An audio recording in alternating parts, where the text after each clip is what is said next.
Podcast Interviews with Impact. It's an interview with Jessica Rhodes here on the Podcast Report. Show notes, links, conversation, and even more content at thepodcastreport.com/81. Earlier today, I interviewed Jessica Rhodes from interviewconnections.com about the whole world of podcast interviewing, both from the side of the podcaster and the person who's interviewing. I subjected her to my little 7 interview hacks. I found out what happened there. That was fun, but I knew the interview was going to go long. I had this great intention of taking the video, editing it up, getting the best parts of it, but gosh darn it, Jessica was so good and so complete that I want to make all of this available to you. So what we have in this episode of the Podcast Report is about the first 20 minutes of my interview with Jessica. It's brilliant, it's amazing, and you're going to want more. Here's how you get more. If you head out to thepodcastreport.com/81, I'll give you a chance to sign up for the audio of the rest of the interview, the video of the entire interview, if you want to go back that way, and the PDF of interviewing hacks that I speak to, all of which I subject Jessica to, because when you take strategy to your interviews, you can do all that more. The money of interviewing, the strategy of interviewing, the process, the technology of interviewing are all themes I'm going to be exploring over the next couple of weeks here on the Podcast Report, and I'm thrilled to start here. So this interview is good. This interview is solid. You will end with a lot of great content about both receiving and doing interviews on podcasts, but I will bet you want to go further. You can do all that at thepodcastreport.com/81. With that said and done, let's get to Jessica. Hey everybody, this is Paul Colligan, and welcome to a live video recording with Jessica Rhodes from Interview Connections. We're going to be chatting about podcast interviews. I have Jessica Rhodes on the line with me, and Jessica Rhodes and I met in the most fascinating circumstances. And it's the power of podcasting. It's the power of live events. It's the power of social. It's the power of a bunch of things. So we were at Social Media Marketing World 2015 in San Diego, California. It was night 2 of the event. Now, if you ever get a chance to go to Social Media Marketing World, definitely do. It's amazing. They actually rent out the USS Midway. Paul, isn't that a aircraft carrier from World War II? Why, yes, it is. And they rent out that entire thing, and it's an amazing night of networking. And it's an amazing night of food. It's an amazing night of a bunch of stuff. On the second night, they have another networking event. It's a lot of fun, typically not as big, just because it's hard to beat the Midway. And so I'm at the event. There's some people I know. Jess, I think like Cliff Ravenscraft was there, or who was with us? I remember we were talking with Lou Mangello. Lou Mangello, that's right. And I'm just fascinated with the industry, and I'm fascinated with a bunch of things. And I tell Jess, I'm like, yeah, I'm just fascinated with this industry. And there's this whole thing where everybody and their mother is doing interviews. And everybody's obsessing about interviews. And I love John Lee Dumas. I love what John's done, but it's not the only format. Right. And I had mentioned the fact that somebody had posted on my Facebook page, Paul, what do I do if I can't do interviews? And I said, don't do an interview. And, I thought it was really logical. And Jess had that same smile that she has right now. And I said, okay, what are you laughing about? And she said, well, she told us what she does for a business. Jess, what do you do for a business? Well, I am the founder and CEO of interviewconnections.com. We're the premier source for booking outstanding podcast guests. So I've built a very successful multiple 6-figure business booking guests on podcasts and finding guests for podcasters. So there's a niche, there's a need for it. I mean, I'm laughing, like I completely agree, because I don't think every podcast has to have interviews. But there are a lot of people that want to be interviewed and have no clue of how to find shows, and then podcasters that need great guests. So that's where we come in. So hats off. I still like, oh my goodness, I love the market. I love industry. I love these things. So two things. A, jealousy. B, hats off. Congratulations. So thank you. Now to put these things into perspective for everybody, Jess has done 3 things, not just one. Number 1, she's put herself in the center of podcasting interviews, which is a tremendous part of the industry. So she's a go-to gal for this topic, part of a large reason of why we're doing this, okay? 2, she gets paid to put podcasters on shows. And I'm going to give you a chance. You see here, I've got the link to the podcast report /81. We've got a giveaway from Jess. Connect with her, do that. C, she makes money by putting podcasters on shows. So she gets paid by the person who wants to be interviewed. She gets paid by the interviewee, and she has a reputation to protect and making sure she does it right and makes it worth the money. So the whole transaction is fabulous. If you ever get a chance to put yourself in the middle of one of the greatest industries out there, put yourself on both sides and then produce a business that requires that you absolutely perform above expectations, I recommend that you do. Jess, is that a good summary so far, what you got? That is a very good summary. And in addition to getting podcasters booked on interviews as a guest, I mean, we're working with a lot of entrepreneurs, experts who don't have their own podcasts, because you'll find a lot of people, they want to get it. They want to get in on the game. They want to be on podcasts, and they're like, I don't know if I actually want my own show. So they start getting interviewed, they get bit by the podcasting bug, and then they start their own show. So I actually have a video series on my website, Rock the Podcast from both sides of the mic, because you really do. And if you are a podcaster and you want to keep improving your art and your craft and your skill, you should get interviewed as a guest, because it's such a different experience being interviewed and not being the one driving the conversation. A whole bunch of knowledge bombs just being lobbed at you there by Jess. And I want to highlight, sometimes, despite that this is where I make my money, despite that this is where Jess makes her money, despite this is where I see Dave Curley's on here, this is where Dave makes his money. No, podcasting is not for everyone. Okay. Right. But podcasting is a great content distribution mechanism. And it's funny, I've seen people who will have a budget of $10,000, $20,000, $30,000 to create a show with no initial audience, no initial impact, no initial nothing. Yet to get you on a show that's matched with your audience, instant credibility, instant attention, instant audience, instant all these things. From a podcast marketing standpoint, some of my clients, they always come to me and they're like, okay, Paul, where can we buy viewers? Where can we buy listeners? Where can we buy new audience members? Well, the fact of the matter is, the first place your podcast audience comes from is your audience. You tell your list, I got a podcast, they follow. Right. The next place they come from are people who already have podcast religion, who are interested in your topic. Mm-hmm. So, Paul, are you saying that if I got on a show related to my topic, those people would jump on over? Well, don't ask Paul that. Hey, Jess, is that what Paul's saying? 100%. That is absolutely true. And I love that you said you have to be promoting your show to your list, because that's a mistake so many podcasters make, is they're pushing it out on social media and on Facebook and on Twitter. And I'll ask them, okay, well, your downloads aren't going up. How much are you promoting this to your list? Are you emailing your list? And they're like, oh, well, I haven't done that. Well, those are people that want to hear from you. So definitely be promoting it to your list. And yes, if I have gotten a lot of listeners to my podcast, I mean, one person I can think of in particular, a guy named Adrian Porter. I just interviewed him on my show. It was long overdue, but it's a great episode. It's coming out in a couple weeks. And he came up to me actually at Social Media Marketing World last year. And he goes, you're Jessica Rhodes. I heard you get interviewed on Leaders in the Trenches with Gene Hammett, and then I started listening to your podcast. And we've booked a lot of our clients on his show, so it's been a win-win relationship. But yeah, he heard me as a guest on another show. So it was. I have connected with so many people who hear me as a guest on other podcasts, and they come to find my content. If they like if they like videos, they'll watch my videos on YouTube. If they like podcasts, they'll subscribe to Roads to Success. So you got to get yourself out there in all different ways. All right. I was about to send a tweet while you're doing that, telling everybody, you're just lobbing knowledge bombs at us. Everybody give her just a high five here. I want to stress, I want to push two sides to this. A, you getting the word out about who you are by being an interviewee,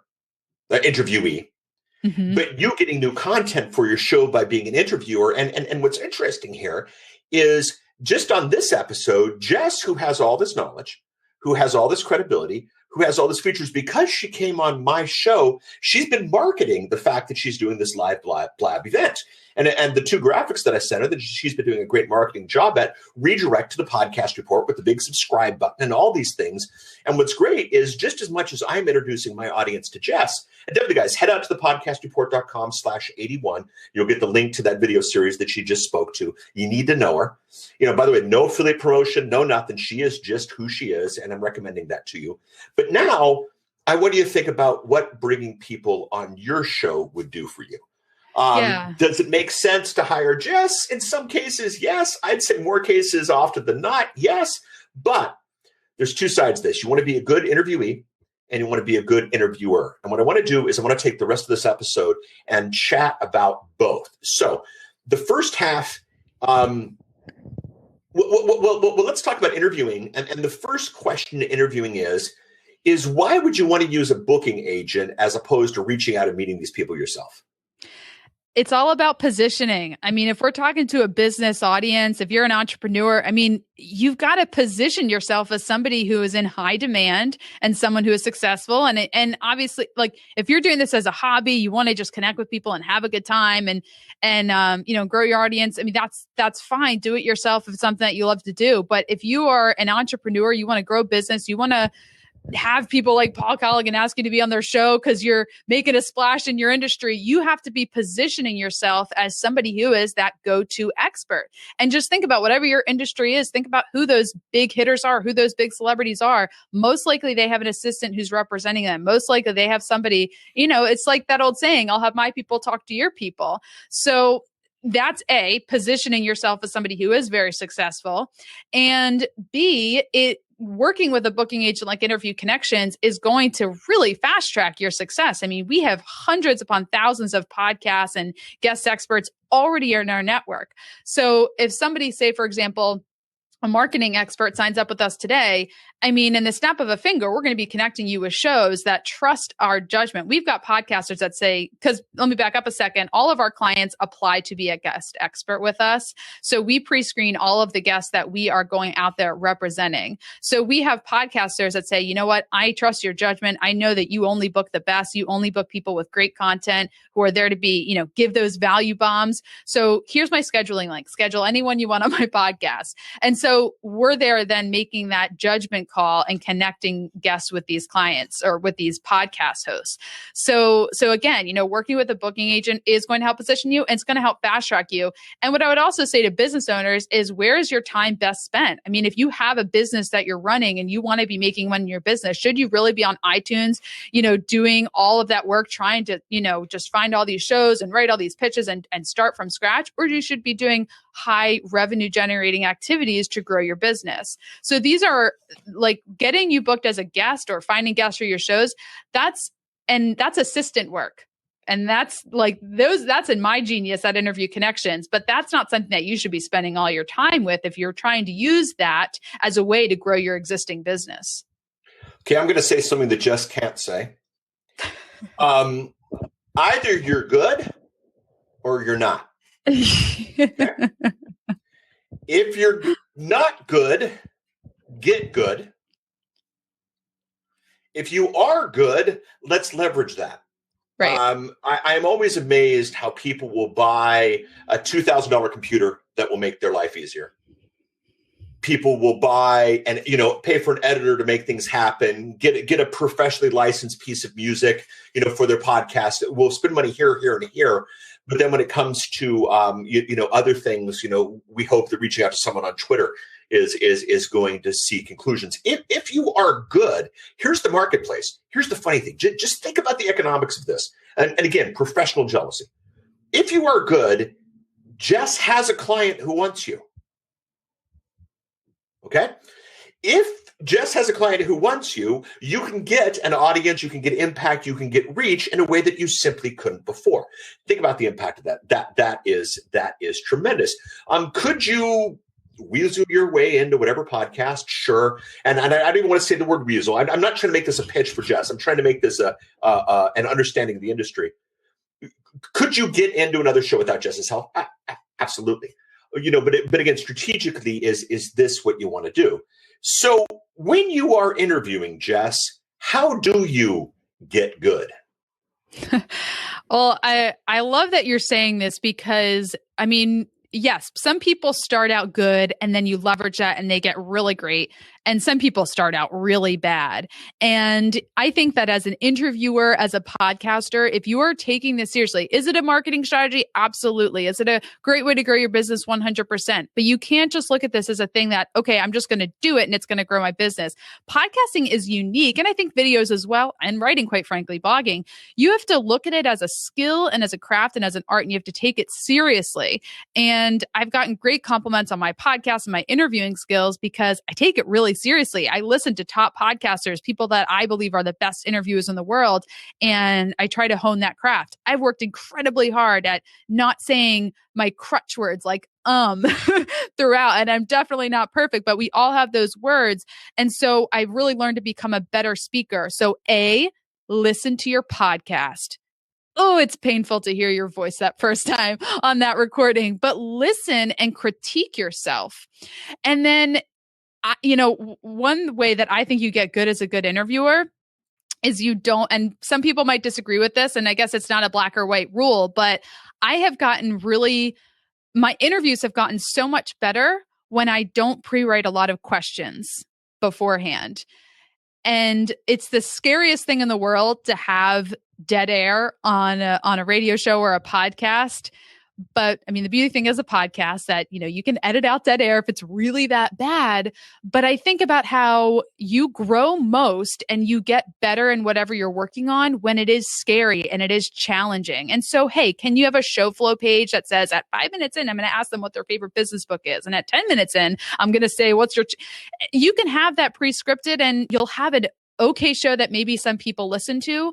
But if you go into a podcast interview with a guest and you think a little bit about what you want to get out of that interview and it's a blank slate, you ask maybe one question to start the interview off. And then most importantly, you listen to their answers. And you listen and you really think, okay, where can I dig deeper? I did an interview with Stephen Wessner on my podcast, and I'll be live soon. And he was telling me about this huge failure he had. He was going to have this big event and he booked Gary Vaynerchuk to speak. And there was this moment where it was like his business had, really, he was in $200,000 loss of the event. And I said, how did that affect your home life and your marriage? Like, I did not pre-script that. And it was a little deep and it was a little risky to ask him something personal.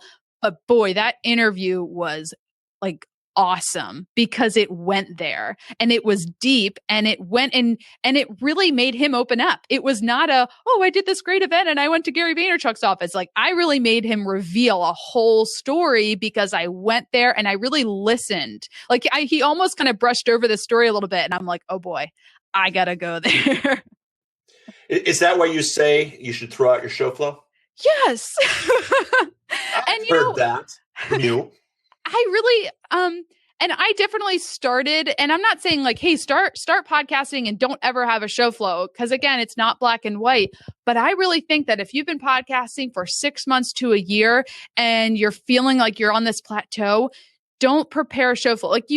Okay, by show flow, I mean, you don't want to say 5 minutes and I'm going to ask this, and then you don't want to stick to all the same questions. You can maybe think about some places the interview might go, but the best interviews that I've done recently in my show are the ones where it was a blank slate. And I knew that I was interested in the guest and I knew that we would have a great conversation. I keep in mind what I know my listeners love and what topics have resonated most with my audience. And then I just let the magic happen. I put together a sheet of hacks that I have when I do interviews. And you can see here on the screen, if you head out to the podcastreport.com/81, you can get an access to my 7 hacks. And what would be fun is take a listen to those hacks or take a look at those hacks and see if you can see how Paul tried to do them in this very episode. I think that'll be fun. But just, do you have an interviewing hack for us that maybe could be number 8 on that list? Oh boy. Well, I want to look at this list. I don't have it open. No. That's okay. Give us an interview hack. What's something when you're interviewing? I mean, throwing out the show flow could certainly be part of it, but okay. Let me give you. I think asking open-ended questions and actually asking someone to tell you more about something. Like one interview hack and tip that I've been giving a long time that I learned from Jamie Tardy of Eventual Millionaire, is she does this really well in her show, is she'll say, tell me more about that. Because a lot of times people will maybe give you some sample questions or like, what is questions or just kind of some basic questions where there's just an answer. But if you ask someone to tell you more about something, you're giving them the mic, so to speak. You're giving them the platform to just open up and talk about something more open-ended and dig deeper. Like when somebody gives you an answer, instead of just going to the next question, dig deeper, ask a follow-up question on that topic rather than just moving on to your next question. And tell me more is it's a great hack because it's a bit of a psychological play. I didn't tell you how long this was going to go, and I honestly don't know how long this is going to go. And I figure if I have to edit it, I will later. But you're throwing too many knowledge bombs for us to not go. Tell me more. Tell me more. It's like Grease all over again. Like two of you caught that joke. Everybody else. I was in that musical, so I got it. I wouldn't doubt that. When you tell it's just these things you want to think through. A lot of times the person who's being interviewed doesn't know how long the interview is going. As a result, they don't want to be abusive. They don't want to take over. They don't want to say too much, but when you say, tell me more, you give them permission to do so. Something to think about. Yes. Oh my gosh. Yeah. That just gave me another light bulb. I mean, that really is it. The podcast guest, the interviewee, they are a little bit nervous of taking over the conversation. Some people like myself are going to have no problem just taking the mic and going on, right? But a lot of guests, they're going to want to give their answer and they don't want to hijack the conversation. But there's a secret, and I think a lot of podcasters would agree. I love it when guests hijack the conversation and they just give those value bombs and they go, because that's when listeners really love it. Like, I'm having you on as a guest because I want you to talk. And it's great when we have conversations and we're both saying, we're going back and forth, and that's awesome. But one of my most popular episodes and ones I love was with Lee Caraher. And we joked afterwards because she talked almost the entire time. Like, I asked her maybe 3 questions and she just went off. And I sat there, put my feet up, and I'm like, awesome, getting some really great content here, some great value, but give them the play. And I often tell listeners or my guests that before we start, I say, listen, I love a conversational show. I hate to pull teeth. Please don't hold back. Like, if you've got stories you want to share them. I want to spotlight you, and I want you to give great content and great information. So don't hold back. Yep. I try to keep the podcast report short, and then I get somebody like Jessica whose content continues to deliver. If you want to get the rest of the interview, I didn't edit out anything. It's at thepodcastreport.com/81. You can get an MP3 of the rest of the interview. You can get my interview hacks PDF that I spoke to here. You can get a link to the video of the entire interview. Would love to have you do that, but I do try to keep the podcast report as short as possible. This chunk, certainly enough to go with. In the future, we're going to be exploring podcast interviews, the technology that's available, the services that are available, the hacks that are available, and help you go deeper into this. Regardless of what we think, interviews are a big part of podcasting, and, well, we're going to continue to explore that over the next couple of weeks of the Podcast Report. So if you want the rest, thepodcastreport.com/81. If this is enough to keep you going, you got what you need. I'll chat with you next week. Bye.